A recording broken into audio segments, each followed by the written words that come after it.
Hello दोस्तों, आप सभी का स्वागत है अपने ही चैनल जीके माध्यिका पर। दोस्तों, आज के इस वीडियो में एसएससी एमटीएस एग्जाम 2023 के लिए प्रैक्टिस सेट नंबर 7 देखेंगे। कुल 25 जीके जीएस क्वेश्चंस के साथ साथ एक्स्ट्रा फैक्ट भी देखेंगे, तो वीडियो अंत तक जरूर देखिएगा।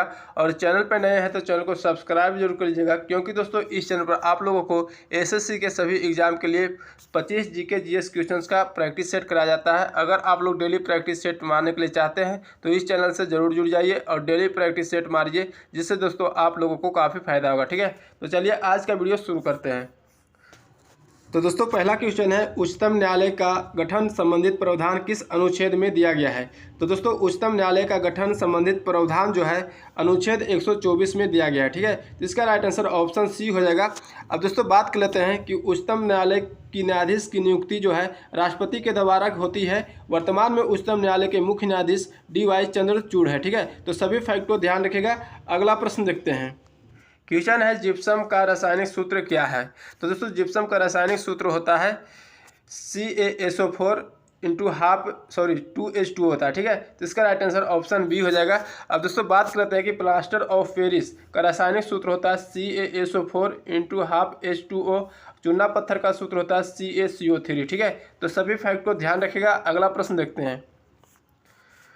क्वेश्चन है, राष्ट्रगान जन गण मन को भारत के राष्ट्रगान के रूप में कब स्वीकृत किया गया है। तो दोस्तों राष्ट्रगान जन गण मन को भारत के राष्ट्रगान के रूप में जो है कब स्वीकृत किया गया है, तो 24 जनवरी 1950 को स्वीकृत किया गया है। ठीक है, तो इसका राइट आंसर ऑप्शन सी हो जाएगा। अब दोस्तों बात कर लेते हैं कि राष्ट्रगान जन गण मन सर्वप्रथम 27 दिसंबर 1911 को कांग्रेस के कलकत्ता अधिवेशन में गाया गया। राष्ट्रगीत वंदे मातरम को सर्वप्रथम 1896 ईस्वी को कांग्रेस के कलकत्ता अधिवेशन में गाया गया। ठीक है, और दोस्तों एक पॉइंट और ध्यान रखिएगा कि 22 जुलाई 1947 को राष्ट्रीय ध्वज को अपनाया गया। ठीक है, तो सभी फैक्ट को ध्यान रखिएगा। अगला प्रश्न देखते हैं। क्वेश्चन है, लावनी तमाशा किस राज्य का लोक नृत्य है। तो दोस्तों लावनी तमाशा जो है महाराष्ट्र का लोक नृत्य है। ठीक है, तो इसका राइट आंसर ऑप्शन ए हो जाएगा। अब दोस्तों बात करते हैं कि बिहू बिछुआ असम राज्य का लोक नृत्य है। ठीक है, रासलीला नौटंकी कजरी उत्तर प्रदेश का लोक नृत्य है। कथकली मोहिनी अट्टम केरल का लोक नृत्य है। कालबेलिया घूमर जो है राजस्थान का लोक नृत्य है। ठीक है, तो सभी फैक्ट को ध्यान रखिएगा। अगला प्रश्न देखते हैं। क्वेश्चन है, खेड़ा का युद्ध कब और किसके बीच हुआ था। तो दोस्तों खेड़ा का युद्ध जो है कब और किसके बीच हुआ था, तो 1707 ईस्वी में साहू एवं ताराबाई के बीच हुआ था। ठीक है, तो इसका राइट आंसर ऑप्शन बी हो जाएगा। अब दोस्तों बात कर लेते हैं कि खतौली का युद्ध जो है कब और किसके बीच हुआ था, तो 1518 ईस्वी में राणा संगा और इब्राहिम लोदी के बीच हुआ था। सामूगढ़ का युद्ध 1658 ईस्वी में शाह और औरंगजेब के बीच हुआ था। और संगोली का युद्ध जो है 1816 ईस्वी में अंग्रेजों एवं गोरखों के बीच हुआ था। ठीक है, तो सभी फैक्ट को ध्यान रखिएगा। अगला प्रश्न देखते हैं। क्वेश्चन है, भारत का नियंत्रक एवं महालेखा परीक्षक किस अनुच्छेद से संबंधित है। तो दोस्तों भारत का नियंत्रक एवं महालेखा परीक्षक जो है अनुच्छेद 148 से संबंधित है। ठीक है, तो इसका राइट आंसर ऑप्शन सी हो जाएगा। अब दोस्तों बात कर लेते हैं कि भारत का महान्यायवादी जो है किस अनुच्छेद से संबंधित है, तो अनुच्छेद 76 से संबंधित है। राज्य की महाधिवक्ता जो है अनुच्छेद 165 से संबंधित है। धन विधेयक जो है अनुच्छेद 110 से संबंधित है। ठीक है, तो सभी फैक्ट को ध्यान रखिएगा। अगला प्रश्न देखते हैं।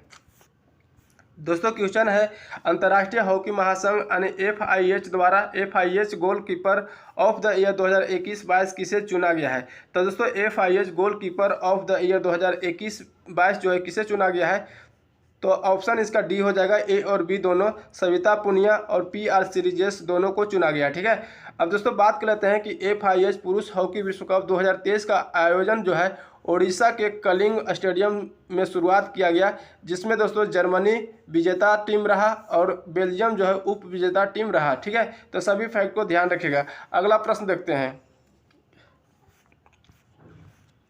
दोस्तों क्वेश्चन है, कौन सा जल डमरू मध्य आर्कटिक महासागर को प्रशांत महासागर से जोड़ता है। तो दोस्तों कौन सा जल डमरू मध्य है जो आर्कटिक महासागर को प्रशांत महासागर से जोड़ता है, तो बेरिंग जल डमरू मध्य। ठीक है, तो इसका राइट आंसर ऑप्शन बी हो जाएगा। अब दोस्तों बात कर लेते हैं कि जिब्राल्टर जल डमरू मध्य जो है अटलांटिक महासागर को भूमध्य सागर से जोड़ता है। डोवर जल डमरू मध्य जो है अंग्रेजी चैनल और उत्तरी सागर को जोड़ता है। पाक जल डमरू मध्य भारत और श्रीलंका देश से जुड़े हुए हैं। ठीक है, तो सभी फैक्ट को ध्यान रखिएगा। अगला प्रश्न देखते हैं। क्वेश्चन है विजय हजारे ट्रॉफी 2022 का फाइनल मैच कहाँ आयोजन किया गया है। तो दोस्तों विजय हजारे ट्रॉफी 2022 का फाइनल मैच जो है कहाँ आयोजन किया गया है, तो नरेंद्र मोदी स्टेडियम अहमदाबाद गुजरात में किया गया। ठीक है, तो इसका राइट आंसर ऑप्शन ए हो जाएगा। अब दोस्तों बात कर लेते हैं कि विजय हजारे ट्रॉफी 2022 का विजेता टीम कौन सा रहा था। तो सौराष्ट्र रही थी, ठीक है, और महाराष्ट्र जो है उप विजेता टीम रही थी। ठीक है, तो सभी फैक्ट को ध्यान रखिएगा। अगला प्रश्न देखते हैं दोस्तों। क्वेश्चन है ताप्ती नदी किस राज्य में सबसे अधिक बहती है। तो दोस्तों ताप्ती नदी जो है किस राज्य में सबसे अधिक बहती है, तो महाराष्ट्र में अधिक बहती है। ठीक है, तो इसका राइट आंसर ऑप्शन डी हो जाएगा।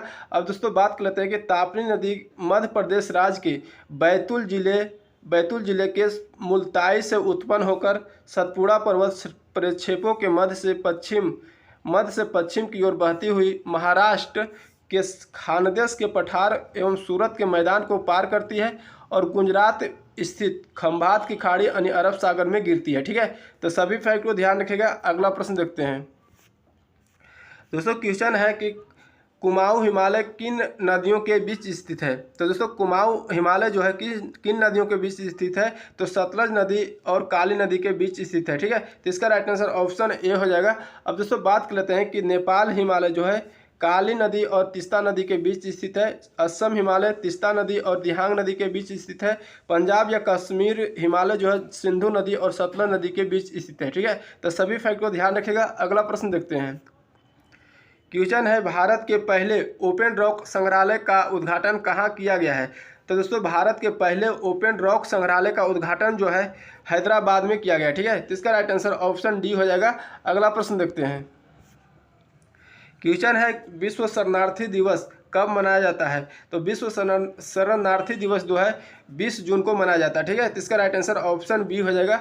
अब दोस्तों बात करते हैं कि 31 मई को जो है विश्व तंबाकू रोधी दिवस मनाया जाता है। 21 जून को अंतर्राष्ट्रीय योग दिवस मनाया जाता है। 29 जून को राष्ट्रीय सांख्यिकी दिवस मनाया जाता है। ठीक है, तो सभी फैक्ट को ध्यान रखिएगा। अगला प्रश्न देखते हैं। क्वेश्चन है प्रधानमंत्री नरेंद्र मोदी ने सीएनजी का आधारशिला कहाँ रखा है।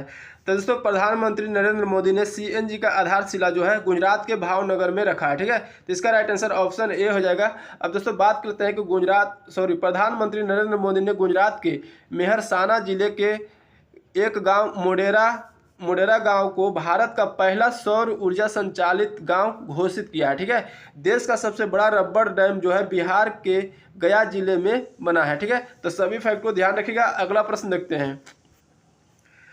क्वेश्चन है विंडोज टैब के ऐप को बंद करने के लिए किस शॉर्टकट कुंजी का प्रयोग करते हैं। तो विंडोज टैब के ऐप को बंद करने के लिए किस शॉर्टकट कुंजी का प्रयोग करते हैं, तो Ctrl+W का प्रयोग करते हैं। ठीक है, तो इसका राइट आंसर ऑप्शन डी हो जाएगा। अब दोस्तों बात कर लेते हैं कि टेक्स्ट को कॉपी करने के लिए जो है Ctrl+C का प्रयोग करते हैं। टेक्स्ट को पेस्ट करना है तो Ctrl+V का प्रयोग करते हैं। टेक्स्ट को यदि कट करने के लिए Ctrl+X का प्रयोग करते हैं। ठीक है, तो सभी फैक्ट को ध्यान रखिएगा। अगला प्रश्न देखते हैं। क्वेश्चन है कलम का जादूगर किस लेखक को कहा जाता है। तो दोस्तों कलम का जादूगर जो है किस लेखक को कहा जाता है, तो राम वृक्ष वेणुपुरी को कहा जाता है। ठीक है, तो इसका राइट आंसर ऑप्शन बी हो जाएगा। अब दोस्तों बात करते हैं कलम का सिपाही जो है प्रेमचंद को कहा जाता है। भारत का शेक्सपियर कालिदास को कहा जाता है। ठीक है, तो सभी फैक्ट को ध्यान रखिएगा। अगला प्रश्न देखते हैं। दोस्तों क्वेश्चन है सेबी का अध्यक्ष कौन है। तो दोस्तों सेबी के वर्तमान में अध्यक्ष जो माधवीपुरी बुच है। ठीक है, इसका राइट आंसर ऑप्शन सी हो जाएगा। अब दोस्तों बात करते हैं कि सीबीडीटी के अध्यक्ष कौन है, तो नितिन गुप्ता है। रेलवे बोर्ड के अध्यक्ष एवं सीईओ कौन है, तो अनिल कुमार लाहौटी है। 15वें वित्त आयोग का अध्यक्ष जो है एनके सिंह है। ठीक है, तो सभी फैक्ट को ध्यान रखिएगा। अगला प्रश्न देखते हैं। क्वेश्चन है निम्नलिखित में से कौन कथक नृत्य शैली से संबंधित है।